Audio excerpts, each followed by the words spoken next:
कहते super super जोहार कर रहे, लेकिन देखा जोहार हो रहे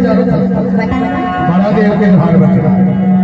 तो चुटकुल्ला में जोहार अभरो कर देवा था। कैसे मैं जानता वो साजा तरीके रहिया 17,000 लहरैया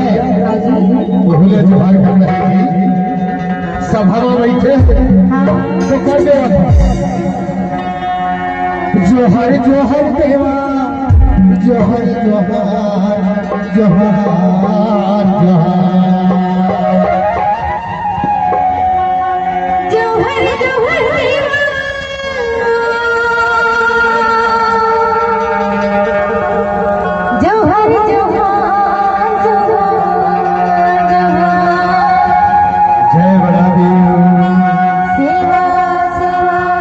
जोहर जोहर देवा जोहर जोहर जोहर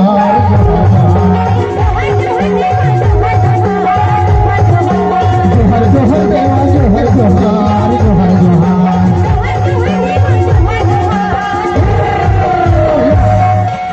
लहरी बड़ा देव तेरे जोहर हुआ थे आज घुमरा टोलवा अरे जोहर जोहर जोहर जोहर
डोगरी दाई बूढ़ी दाई बड़ा दो